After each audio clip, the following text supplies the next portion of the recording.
30장은 서원에 대한 규정입니다. 29장의 장막절 규정은 서원이 아닙니다. 하나님이 앞으로 가나안 땅에 들어가서 풍성하게 열매를 주셔서 그것을 감사하며 정말 생각하기 어려운 넘치는 예물을 드릴 수 있게 될 것이다, 기대와 소망을 주시는 말씀이라면 30장의 서원은 베푸신 열매 또는 베풀어 주실 열매에 대한 감사 규정을 이렇게 예배 드리라 알려주시는 것이 아니라, 그런 것과 상관없이 이스라엘 백성이 각 개인이 하나님 앞에서 앞으로 이렇게 살겠습니다 라고 하나님 앞에 한 약속과 관련된 규정입니다.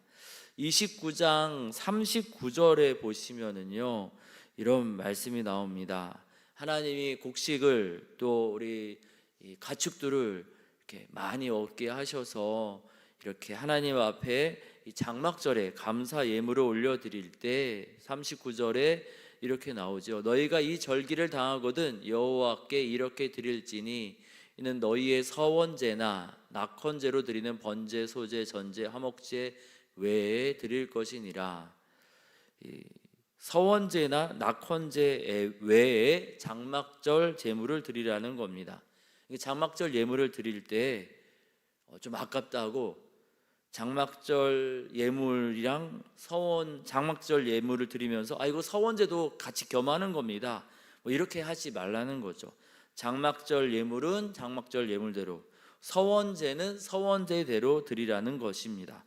그러면서 이제 30장으로 넘어가서 서원에 대한 규정을 쭉 설명해 주시죠.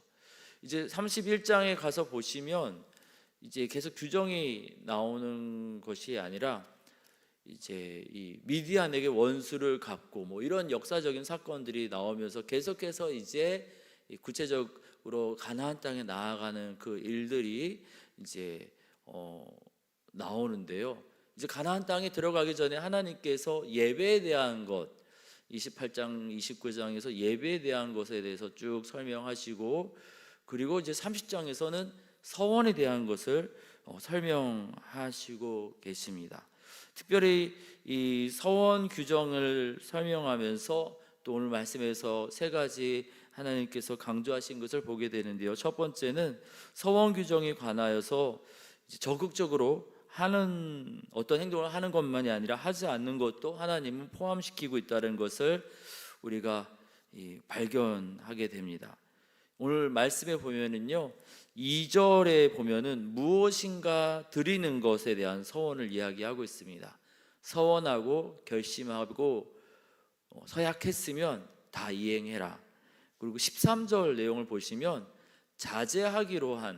마음을 자제하기로 한 모든 서약, 그러니까 서원이 하나님께 무엇을 하겠습니다. 우리는 보통 서원한다고 하면은 인생을 드립니다, 뭐 헌금을 드립니다, 봉사를 합니다. 적극적으로 무엇을 하는 것만을 이제 하는 것을 약속하는 것만 서원이라고 생각할 때가 있는데, 그런데 이 30장에서는 자제하기로 한 것, 절제하기로 한 것도 서원 중에 하나라고 이야기하고 있습니다. 하나님 앞에서 거짓을 하지 않겠다, 욕심을 부리지 않겠다, 뭐 남을 조롱하거나 희롱하지 않겠다, 뭐 세상에 타협하지 않겠다, 믿음의 백성으로 삼가야 하는 것들이 있는데, 이런 것들 말씀대로 앞으로 하지 않겠습니다 약속했다면 이것도 서원입니다.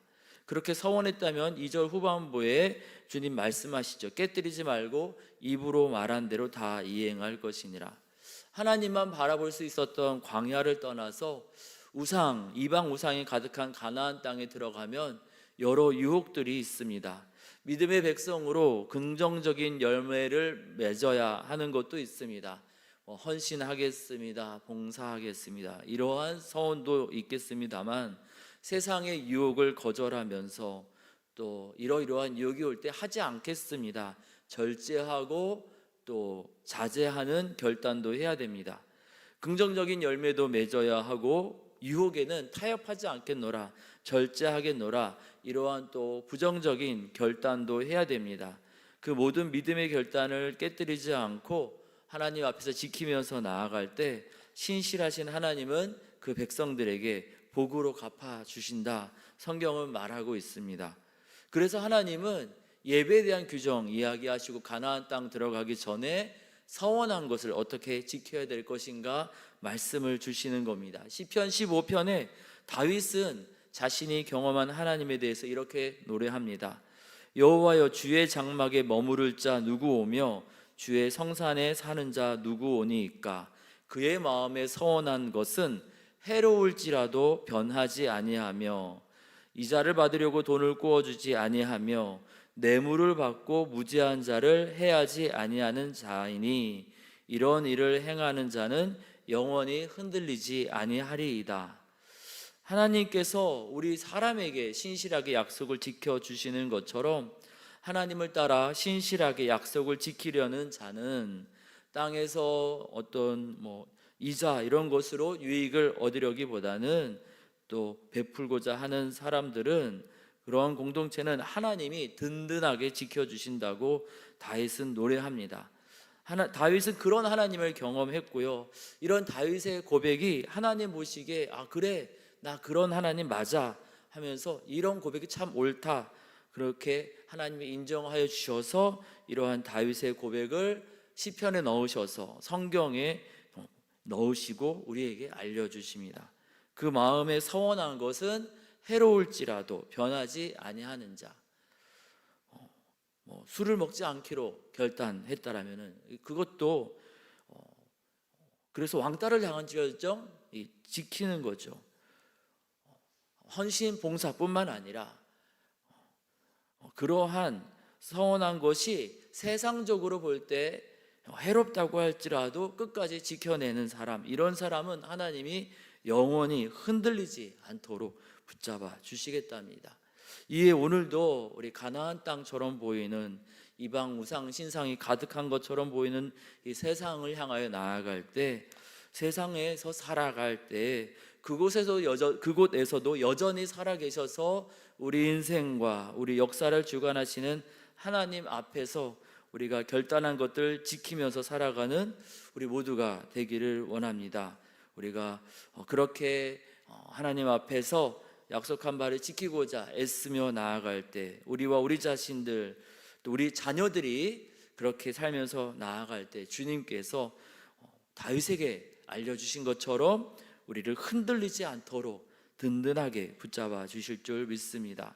두 번째로 이 30장 말씀에서 보면은 3절부터 여성의 서원에 대해서 이야기하시면서 우리의 연약함, 어쩔 수 없는 상황으로 인한 우리의 이런저런 부분들 다 이해하시고 품어주시는 하나님의 마음을 주님은 이 서원 규정을 통해서 들려주십니다.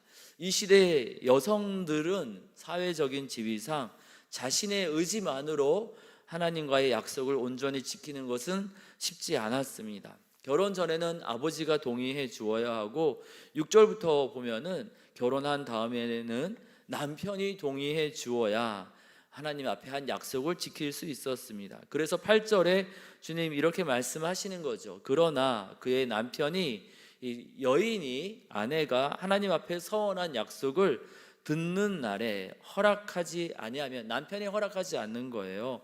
그러면 그 서원과 결심하려고 경솔하게 입술로 말한 서역은 무효가 될 것이니 여호와께서 그 여자를 사하시리라. 여성이 혼자 무엇인가를 결단했지만 남편이 난 안 된다, 나는 이러한 것들 함께 할 수 없다, 그래서 여성이 그것을 계속 지키지 못하게 된다라면은 그것에 대해서 하나님은 그 여성에게 왜 약속 안 지키냐, 타박하지 않겠다라고 이야기하십니다. 9절처럼 남편이 세상을 떠났거나 이혼을 통해서 남편의 영향력에서 분리된 여인은 스스로 하나님과의 약속을 지킬 수 있습니다만, 그렇지 않은 사람들은 이 시대적인 상황상 여성의 위치를 고려해서 하나님은 믿음의 결단을 어쩔 수 없이 지킬 수 없는 그러한 상황에 있는 사람들, 대표적으로 여성들에게 그 책임을 묻지 않겠다 선언하시는 겁니다. 심지어 서원을 한 이후에 오랜 시간이 지나더라도 12절 말씀 보면은 남편이 이제 그것을 듣는 날에 무효하게 하면 그 서원과 결심한 일에 대하여 입술로 말한 것이 아무것도 이루지 못하나니 그의 남편이 그것을 무효하게 하였은즉 여호와께서 그 분열을 사하시느니라. 여인은 탓하지 않겠다, 이런 말씀을 하십니다.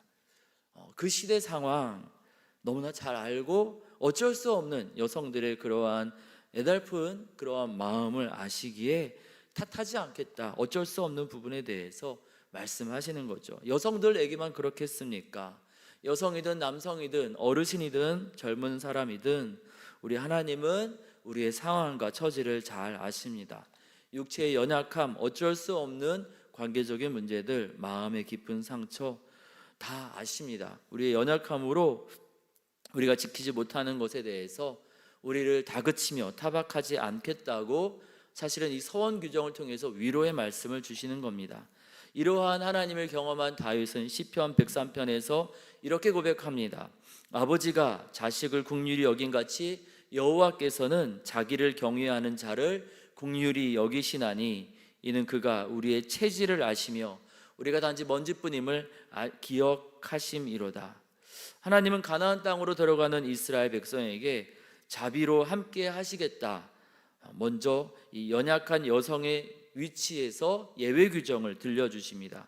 하지만 온 가족들이 또 마음을 또 합하여 한 마음으로 결단했다면은 최선을 다해 지킬 것을 명하시고 계십니다. 30장에서 하신 이야기가 그 이야기죠.